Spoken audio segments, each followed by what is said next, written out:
मैं बस यही कहूंगी कि बड़े हैरान करने वाले नतीजे आए हैं। जो भी सर्वेज हो रहे थे उसमें महाविकास अघाड़ी को बढ़त दे रहे थे। बात सब बता रहे थे एज है। एक कांटे की टक्कर इस तरीके से हो जाना कहीं ना कहीं थोड़ा आश्चर्यजनक भी है।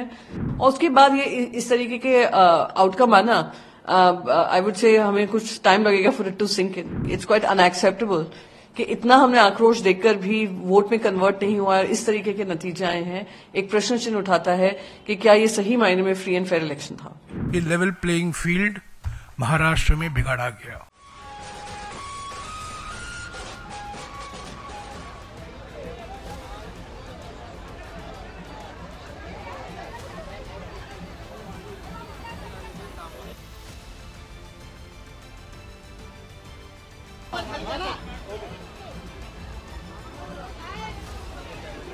खुल के बात कर रहे थे, बटेंगे तो कटेंगे। आपको लगता नहीं, है ये कुछ नहीं चला, क्योंकि बेकारी तो कुछ चीजें ऐसी होती है कि जो सेक्युलर होती है। जैसे बेकारी है, महंगाई है, वो सेक्युलर है।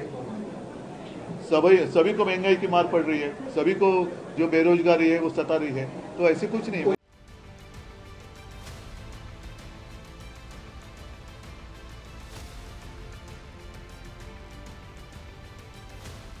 मैं बस यही कहूंगी कि बड़े हैरान करने वाले नतीजे आए हैं। जिस तरीके से लोकसभा में 151 असेंबलीज पे हमारी लीड थी, वो सिमट कर अगर इस नंबर पे आ गई है तो एक प्रश्न चिन्ह जरूर उठता है कि कैसे इतना डिफरेंस आ गया। जो भी सर्वेज चल रहे थे सब कांटे की टक्कर बता रहे थे। जो भी सर्वेज हो रहे थे उसमें महाविकास अघाड़ी को बढ़त दे रहे थे। बात सब बता रहे थे एज है। एक कांटे की टक्कर इस तरीके से हो जाना कहीं ना कहीं थोड़ा आश्चर्यजनक भी है, सवालों के घेरे में भी आता है। और मन में मैं एक सेंस ऑफ सरप्राइज है कि जो हम जनता के बीच में देख रहे थे, महिलाओं के साथ देख रहे थे, पुरुषों के साथ देख रहे थे, आक्रोश जो था 1500 रुपए मिलने के बाद भी वो महिलाएं बता रही थी कि हम पे एहसान नहीं कर रहे हैं जिस तरीके से प्रचार कर रहे हैं। और उसके बाद ये इस तरीके के आउटकम आना, आई वुड से हमें कुछ टाइम लगेगा फॉर इट टू सिंक इन।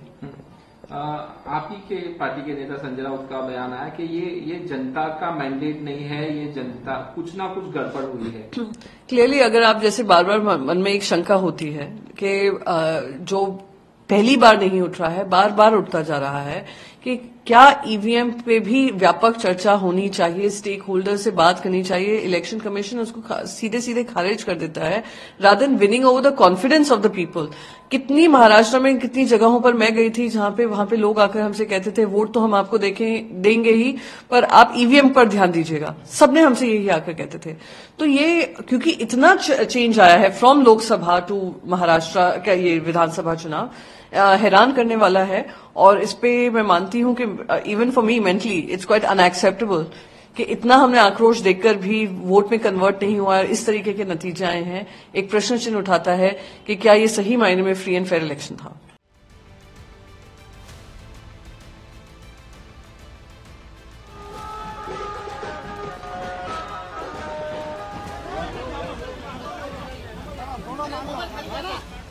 महाराष्ट्र के बारे में जैसा कि पवन खेरा जी ने कहा, इसमें कोई दो राय नहीं हो सकती कि टारगेटेड तरीके से निशाना बनाकर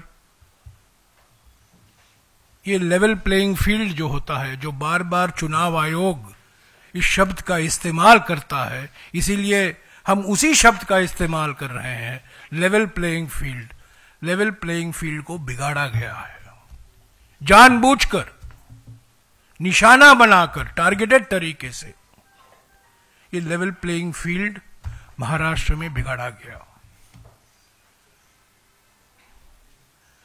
चुनाव के नतीजे आए हैं, ये अप्रत्याशित हैं हमारे लिए। महाराष्ट्र के चुनाव के नतीजे हमारे लिए अप्रत्याशित हैं, हमारे लिए अति आश्चर्यपूर्ण। और मैं समझता हूं ये भी कहा जा सकता है ये अकथनीय है। इसका कोई समझने की कोशिश करेगा वो समझ नहीं पाएगा।